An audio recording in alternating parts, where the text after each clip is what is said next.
ဟစ်တလာရဲ့စံပြပုဂ္ဂိုလ်ဖြစ်ခဲ့တဲ့အကြမ်းဖက်စစ်အာဏာရှင်တယောက်ပေါင်မုတ်ကိုလူစားခဲ့တဲ့ဘဝကနေနိုင်ငံအာဏာကိုယူနိုင်ခဲ့သူနိုင်ငံခြားမိသားအောင်မှာအိတ်ခဲ့ရတဲ့သူတယောက်ကဒီမိုကရေစီကိုဖြုတ်ချနိုင်တဲ့အထိအာဏာရှင်တယောက်ဖြစ်လာခဲ့တဲ့သူကမ္ဘာသမိုင်းမှာသူ့ကိုအမှတ်မိကျန်အောင်ကြံဖတ်မှုတွေနဲ့အတူဖက်စစ်ဝါဒကိုစတင်ခဲ့သူဖြစ်ပြီးအီတလီကိုအာဏာရှင်စနစ်ကြီးဆွဲခေါ်ခဲ့တဲ့ဘီနီတိုမူဆိုလီနီဖက်စစ်ကောင်းဆောင်ဖြစ်လာမဲ့မူဆိုလီနီကို1883ဇူလိုင်လ29ရက်နေ့အီတလီနိုင်ငံဖော်လီမြို့ရဲ့ရာလေးပြောင်းမှာမွေးဖွားခဲ့ပြီးသူ့ဒေတာမက်ဆီမိုတော်လိုင်းကောင်းဆောင်ဘီနီတိုဂျာရက်ကိုအစွဲပြုတယ်ဘီနီတိုမူဆိုလီနီဆိုပြီးနာမည်ပေးခဲ့တာပဲဖြစ်ပါတယ်သူကငယ်စဉ်ကဒေသကြီးတွေဖြစ်တဲ့အတွက်ကြောင့်ကျောင်းကနေခဏထုတ်ခံရရတယ်ကျောင်းဆရာနဲ့လည်းဖြစ်ဘူးလို့သူ့တက်ဆယ်နှစ်အတွင်းသူတန်းပေါ်ကိုဓာတ်နဲ့တော့ဆုံးဖြတ်ပြီးပါတယ်သူ့ဘေးကဗဘဲသမားဖြစ်ပြီးဆွေးရဖက်လေးပြတ်သမားဖြစ်တာသူကအာနာရှင်ဆန်တဲ့ဆက်ကိုဆက်တဲ့တွင်းလူဖြစ်မှာပါဒါကြောင့်သူကငယ်စဉ်ကဆိုရှယ်လစ်ကိုအားပေးတဲ့သူဖြစ်ခဲ့တယ်ပြောမှာသူ့မိယာကက်ပလစ်ဘာသာကိုကျောင်းဆရာမပြောက်ဖြစ်ပြီးစီကံကြီးသူဖြစ်တဲ့အတွက်သူ့မိကြောင့်ပဲသူကဒီစနစ်ကြောင့်ပညာရေးမှာသူ့တို့လိုဖြစ်လာခဲ့တယ်လို့ပြောရပါမယ်လူနဲ့ကက်ဖ်ကောင်တွေကြောင့်ဖြစ်ကောင်း1900တခုမှရောက်ဒီမှာအတိုင်းမှာကျောင်းဆရာဖြစ်တာဝန်ထမ်းခဲ့1900ခုနဲ့အသက်19နှစ်မှာစစ်မှုထမ်းခဲ့တဲ့အကြောင်းဥပဒေနိုင်ငံဒီဇန်မျိုးကိုဖတ်ပြီးတဲ့တရားမှုတွေလို့ဖြစ်နေက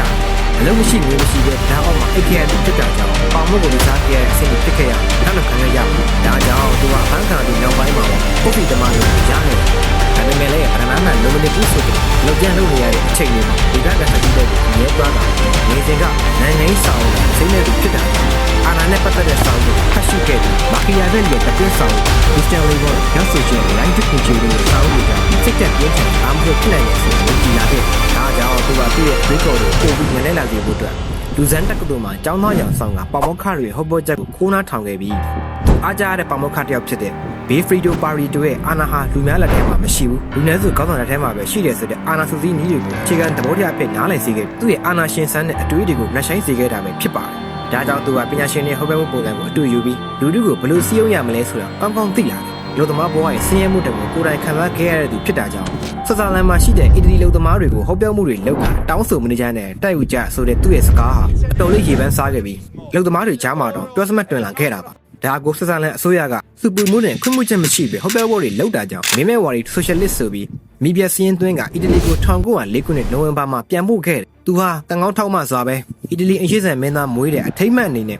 စစ်ပြေးတွေကိုလူချင်းချမ်းသာခွင့်ပေးခဲ့တာကြောင့်သူ့နိုင်ငံကိုတရားဝင်ပြန်လာခွင့်ရသွားခဲ့တယ်ဒါကြောင့်သူကသူရှောင်လဲခဲ့တဲ့စစ်မှုထမ်းဥပဒေကို1904ခုနှစ်ဒီဇင်ဘာလမှာစတင်ထမ်းဆောင်ခဲ့ပြီးနှစ်တာဝန်ထမ်းခဲ့ပြီးတဲ့နောက်စစ်တပ်ရဲ့စီးကမ်းနဲ့အမိန့်နိုင်ငံမှုကိုသဘောကျသွားခဲ့တာကြောင့်နောက်ပိုင်းသူဒီထောင်းမဲ့ဖက်စစ်ရဲ့စနစ်အတွက်အခြေခံအုတ်မြစ်ဖြစ်လာခဲ့တယ်လို့ပဲပြောရမှာပါဒီလိုနဲ့1906ခုနှစ်မှာစစ်တပ်ကထွက်လာပြီးနောက်1908ခုနှစ်ထိကျောင်းဆရာလုပ်ကိုပြန်လုပ်ခဲ့တယ်ဒါပေမဲ့သူကဆိုရှယ်လစ်ကိုထောက်ခံသူဖြစ်ပြီးကျောင်းတင်ကြားရေးထက်နိုင်ငံရေးလှုပ်ရှားမှုကိုစိတ်ဝင်စားသူဖြစ်တာကြောင့်ကျောင်းဆရာလုပ်ကိုစွန့်လွတ်ပြီးဒင်းသာလောကအနေကိုခြေစုံပြစ်ဝင်လာခဲ့တယ်ဒီလိုနဲ့1909ခုနှစ်အရောက်မှာထရန်တိုမြို့ရဲ့ဒင်းသာတိုက်တစ်ခုမှာဆိုရှယ်လစ်အက်ဒီတာဖြစ်စတင်လုပ်ကင်ခဲ့ပြီးသူ့ရဲ့အာဏာရှင်ဘဝကိုတန်းတန်းနဲ့မဆပဲကလောင်တန်းနဲ့စတင်ခဲ့တာကြောင့်ထရန်တိုမြို့မှာလုပ်ခဲ့တဲ့အတွေ့အကြုံတွေကအမျိုးသားရေးဝါဒကိုပို့ပြီးနားလည်စေခဲ့တဲ့အတွက်ဖက်စစ်ဝါဒကိုမျိုးသိချပြီးသူဖြစ်စေခဲ့တယ်လို့ဆိုရမှာပါအဲ့ဒီခေတ်အခါမှာတော့တရေစာလူထုကိုဝါဒဖြန့်ဝင်နေမကပဲအမျိုးသားရေးစိတ်သက်ပြင်းထန်အောင်လှုပ်ဆောင်နေတဲ့အထိအသုံးပြုနိုင်တဲ့ကိုသိတာကြောင့်မူဆိုလီနီယာ1910မှာသူ့စာတီမီဖော်လီမြို့ကိုပြန်လာခဲ့ပြီးလာလိုဒါဒီကလပ်ဆိုတဲ့ဒေသကသတင်းစာတိုက်မှာအက်ဒီတာကျုပ်ဖြစ်တာဝန်ယူခဲ့တယ်ဒီလိုနဲ့1917ခုနှစ်မှာအီတလီကလက်ပြားကိုစစ်ကြေညာခဲ့တဲ့အတွက်စစ်မတိုက်ဖို့ကိုဆိုရှယ်လစ်တွေကဆန္ဒပြခဲ့ပြီးမူဆိုလီနီကလည်းယထာလန်ပိတ်ဆို့ကအလို့သမားတွေတပိတ်မှခိုင်းတာတွေစစ်ဆန့်ကျင်ရေးဟောပြောပွဲတွေလုပ်ခဲ့တာကြောင့်သူ့ကိုအစိုးရကဖမ်းဆီးကထောင်ငါးလာချခဲ့တယ်သူ့ရဲ့ထောင်ချမှုဟာဆိုရှယ်လစ်လူငယ်တွေကြားမှာအစိုးရကိုမကြောက်တဲ့လူငယ်ခေါင်းဆောင်လို့တော့လူသိများစေခဲ့ပြီးပါတီတဲကခေါင်းဆောင်တွေတော့သူ့ကိုသိထားမိသွားကြတယ်ထောင်ကလွတ်လာတဲ့အခါမှာတော့သူဟာတာမန်နိုင်ငံရေးသမားမဟုတ်တော့ပဲသူ့ကိုဒါလီဒါဆိုပြီးတော့ခန်းနာမှာကြိုးစားခဲ့ကြတာပါဒီလိုနဲ့1912ခုနှစ်အရောက်မှာအီတလီနိုင်ငံရေးပြည်ထန်နေတဲ့အချိန်အီတလီဆိုရှယ်လစ်ပါတီတွင်းမှာတော်လှန်ရေးကိုလူလားသူများနဲ့ပြည်ပပြောင်းလဲရေးသမားများဆိုပြီးပါတီတွင်းအမြင်ကွာမှုတွေကြီးမားလာနေတဲ့အချိန်ဖြစ်လာတဲ့အခါမှာတော့မူဆိုလီနီဟာတော်လှန်ရေးကိုလူလားတဲ့ဘက်ကနေကိုစားပြုတယောက်အနေနဲ့ဝင်ရောက်ရှင်ပြန်ခဲ့ပြီးသူ့ရဲ့ပြတ်သားပြင်းထန်တဲ့စကားပြောစွမ်းရည်ကြောင့်ပဲအနိုင်ရခဲ့ကဩဇာကြီးတဲ့ပြည်ပပြောင်းလဲရေးသမားအချို့ကိုလည်းထုတ်ချထားနိုင်ခဲ့တယ်ဒီလိုနဲ့သူ့ကိုထောက်ခံတဲ့ပါတီဝင်များကလည်းမူဆိုလီနီကိုမီလန်မှာရှိတဲ့အဖင်နီတင်းစာတိုက်ကိုဦးဆောင်လုပ်စေချင်တာကြောင့်ဆိုရှယ်လစ်လောကရဲ့ကျဲတပွင့်အနေနဲ့မီလန်ကိုရောက်ရှိလာခဲ့ပြီးအဖင်ဒီရဲ့တင်းစာအက်ဒီတာချုပ်ဖြစ်လာခဲ့တယ်ဒီလိုနဲ့သူကဒေသခံအက်ဒီတာချုပ်ဘွားကနေနိုင်ငံတော်အက်ဒီတာချုပ်ဖြစ်လူသမားလူငယ်တွေကြားမှာဩဇာကြီးသူဖြစ်လာခဲ့တာပါဒါပေမဲ့1914ခုနှစ်ပထမကမ္ဘာစစ်ဖြစ်တဲ့အချိန်မှာမူဆိုလီနီဟာအီတလီအတွက်အခွင့်အရေးပါဝင်တိုက်ခိုက်တဲ့နယ်လို့စစ်ကိုလိုလားတဲ့အမြင်နဲ့ရှိလာပြီး ဆိုရှယ်လစ်ပါတီဝင်တွေကလည်းစစ်ကိုဆန့်ကျင်တဲ့အတွက်ဘော်ဒါကွဲလဲမှုဖြစ်လာတဲ့အခါမှာတော့ဆိုရှယ်လစ်ရဲ့အဓိကခေါင်းဆောင်လို့သဘောထားခံရတဲ့လူတစ်ယောက်ဖြစ်ခဲ့ပေမဲ့လည်းပါတီဝင်များနဲ့ဆန့်ကျင်ဘက်အမြင်တွေဖြစ်လာခဲ့တာကြောင့်1914အောက်တိုဘာမှာမူဆိုလီနီတို့အိုက်ဒီယာရာထူးကနေထုတ်ပယ်ခဲ့ပြီးနိုဝင်ဘာလမှာတော့ဆိုရှယ်လစ်ပါတီကနေတရားဝင်ထုတ်ပယ်လိုက်တယ်။ဒါကြောင့်စစ်ကိုလွတ်လာတဲ့အီတလီလုပ်ငန်းရှင်များနဲ့အီတလီကိုစစ်တဲ့ပါတီချင်းနဲ့ပြင်သစ်ဗြိတိန်ထောင်တိုင်း MI5 တို့စီကနေလျှို့ဝှက်ငွေကြေးထောက်ပံ့မှုတွေရရှိခဲ့တာကြောင့်ရာထူးကထုတ်ခဲ့ပြီးနှစ်ဖက်အကြာမှာကိုပိုင်သတင်းစာတီထောင်ကအီတလီရဲ့အင်အားကြီးရမယ်ဆိုတဲ့ရည်ရွယ်ချက်နဲ့အတူစစ်ထဲဝင်ဖို့လူထုအမြင်ပြောင်းလာအောင်သတင်းစာကနေနေ့တိုင်းနီးပါးလှုပ်ဆော်ခဲ့ပါတယ်။ဒါကြောင့်1915မေလ23ရက်နေ့မှာအီတလီကစစ်ထဲဝင်ရောက်လာပြီးဩစတြေးလျနဲ့ဟန်ဂရီကိုစစ်ကြေညာခဲ့တယ်။မူဆိုလီနီဟာလည်းဩဂတ်စ်လမှာစစ်တပ်တွေကိုဝင်ရောက်ပြီးရှေ့တန်းမှာတတိရှိစွာတိုက်ပွဲဝင်ခဲ့တာကြောင့်တက်ချက်အဆင့်ရာထူးတိုးခဲ့တယ်။ဒါပေမဲ့1918ခုနှစ်အရောက်မှာတော့လေ့ကျင့်ရေးလုပ်နေစဉ်မော်တာကြီးတစ်လုံးမတော်တဆပောက်ကွဲမှုကြောင့်ဒဏ်ရာအပြင်းထန်ရခဲ့ပြီးတစ်နှစ်နဲ့9လအကြာတာဝန်ထမ်းခဲ့ပြီးနောက်အနားယူလိုက်ရပါတယ်ဒီလိုနဲ့1919ခုနှစ်ဇွန်လ28ရက်နေ့မှာပထမကမ္ဘာစစ်ပြီးဆုံးသွားခဲ့တယ်ဒါပေမဲ့အီတလီကစစ်နိုင်သွားခဲ့ပြီးမယ်လေ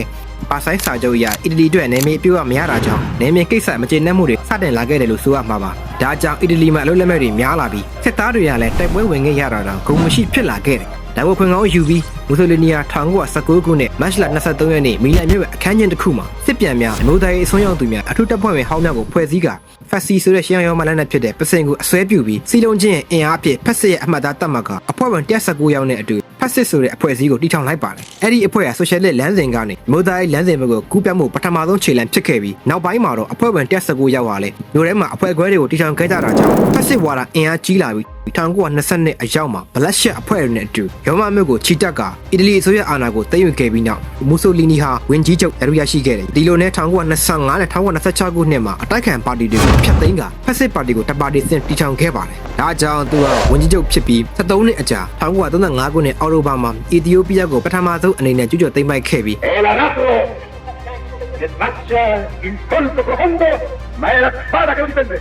မူဆိုလီနီရဲ့အထင်ရှားဆုံးအောက်ပွဲတစ်ခုဖြစ်လာခဲ့တယ်1939ဧပြီမှာအဲဘေးနီးယားကိုထပ်သိမ်းပိုက်နိုင်ခဲ့ပေမဲ့1940ခုနှစ်မှာပြင်သစ်ကိုဂျာမနီနဲ့အတူဝင်တိုက်မှသာပြင်သစ်ရဲ့အရှေ့တောင်ပိုင်းကျောင်းရရှိခဲ့တာဖြစ်ပြီးဂရိကိုတိုက်တဲ့အခါမှာတော့မူဆိုလီနီရဲ့အင်ပါယာသစ်အိမ်မက်ဟာပထမဆုံးချုပ်ခံလိုက်ရတဲ့အရှုံးဖြစ်စေခဲ့တာကြောင့်ဂျာမနီနဲ့ပူးပေါင်းမှသာသိမ်းပိုက်နိုင်ခဲ့တဲ့အတွက်အီတလီဟာကိုချရာဘုတ်ကိုမျက်နှာတော်မူဆိုတာကဘာကတီးသွားခဲ့ပြီးစစ်ပွဲတိုင်းလူမှာဂျာမနီကိုညီခဲ့ရတာကြောင့်မူဆိုလီနီဟာဟစ်တလာရဲ့လက်ပါစီလိုဖြစ်လာခဲ့ပြီးဇက်တိုက်ဆက်ရှင်နေမှုတွေကလည်းကျွမ်းလာရတဲ့အပြင်အီတလီပြည်တွင်းမှာလည်းစီးပွားရေးချွတ်ချုံကြတာ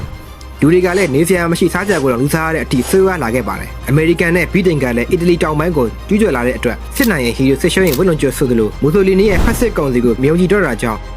မဲခွဲဆုံးဖြတ်ပြီးမူဆိုလီနီကိုဝင်ကြီးချုပ်ရာထူးကဖယ်ရှားကဖမ်းဆီးခဲ့တယ်စိတ်ဝင်စားစရာကောင်းတာကသူ့ကိုအီတလီဘင်းကထောင်ထဲမှာမဟုတ်ပဲဂရန်ဆက်ဆိုတောင်ပေါ်ရဲ့ဟိုတယ်တစ်ခုမှာဖမ်းဆီးကအကျယ်ကျုပ်အနေနဲ့အကျဉ်းချခဲ့တာပါဒါပေမဲ့လည်းဟစ်တလာရဲ့အကူအညီနဲ့လွတ်မြောက်ခဲ့ပြီးဂျာမနီထိန်းချုပ်ထားတဲ့အီတလီမြောက်ပိုင်းမှာအစိုးရအဖြစ်တည်ထောင်ခဲ့ပါသေးတယ်ဒီလိုနဲ့1945ခုနှစ်စစ်စာလန်ကိုဂျာမန်စစ်သားတယောက်လိုဟန်ဆောင်ပြီးထွက်ပြေးဖို့ကြိုးစားပေမဲ့ကွန်မြူနစ်ပရိုဂျာတွေကဖမ်းမိခဲ့ပြီး1945ဧပြီ28ရက်နေ့မှာမူဆိုလီနီနဲ့သူ့ချစ်သူကလာရာပီတာချီတို့ကို